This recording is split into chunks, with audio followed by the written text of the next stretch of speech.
Wife cheated with a coworker and asked for divorce. Now she's sad and doing drugs while I'm living my best life, keeping our $300K house while her new BF lost his job and is depressed. Before I start, make sure you like and subscribe the video. All right, buckle up, folks. This is the story of how my life went from a dumpster fire to a roller coaster ride of epic proportions. I'm Jeff, a regular dude with a wife named Christine. Well, ex-wife now. It all started innocently enough. Christine and I had been married for 10 years. Things were pretty good, or so I thought. We had a nice house worth $300K, decent jobs, and a cat named Mr. Whiskers. But one day, my world flipped upside down. Christine comes home one evening looking all serious. I'm thinking, great. Did I forget to take out the trash again? But no, she drops the bomb. She's been screwing her coworker, Mike. Mike, the office douchebag who thinks Axe body spray is a substitute for showering. She tells me she's in love with him and wants a divorce. I was floored. I felt like I'd been hit by a truck full of dumbasses. But here's where it gets interesting. I wasn't about to let her and Mike walk away with everything. So I lawyered up. And guess what? I got to keep the house. Christine moved out to live with Mike in his tiny apartment that smells like regret and microwaved fish. Fast forward a few months. I'm adjusting to single life, enjoying my newfound freedom in my beautiful house. I started hitting the gym, picked up some new hobbies, and even got a promotion at work. Meanwhile, Christine's life was turning into a bad soap opera. Turns out, Mike wasn't exactly Prince Charming. After the novelty of sneaking around wore off, they started fighting like cats in a bag. Christine called me one night, crying. Apparently, Mike lost his job because he got caught borrowing office supplies to sell online. Idiot. Now he's depressed, and they're both broke. She asked if she could move back in, just until things get better.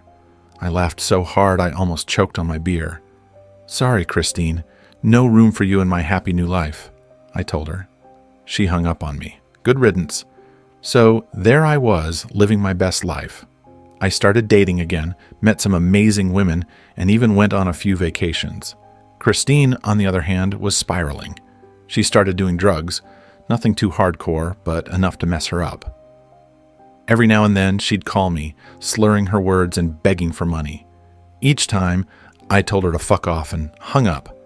I took up gardening, turned the backyard into a paradise. Mr. Whiskers loved it, and so did I. Life was peaceful, and I had zero regrets about kicking Christine to the curb. One day, while pruning my roses, I saw her stumbling down the street. She looked like a hot mess. She tried to come up to the house, but I locked the gate and went inside. Watching her through the window, I felt a weird mix of pity and satisfaction. Karma's a bitch. Christine's life continued its downward spiral. Mike, being the useless sack of *T that he is, was no help.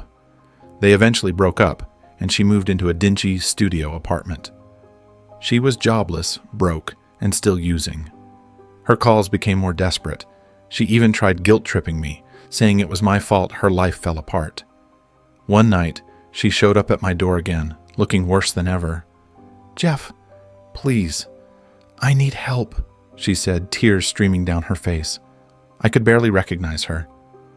I felt a pang of sadness, but then remembered all the shit she put me through. "You made your bed, Christine. Now lie in it," I told her, and closed the door. Here I am, a year after the shitstorm began. I'm living my best life in my beautiful house, thriving at work, and enjoying every moment. Christine's still out there, struggling. I heard she tried to check into rehab, but left after a week. Mike's probably back to living in his mom's basement. The best part? I recently started dating an amazing woman who's everything Christine isn't. Kind, supportive, and genuinely fun to be around. We're planning a trip to Hawaii, and I'm thinking about proposing. Life is good. So there you have it, Reddit. Christine thought the grass was greener on the other side, but it turned out to be a toxic wasteland. Meanwhile, I'm flourishing, and Mr. Whiskers is living his best cat life. Sometimes, karma really does get it right.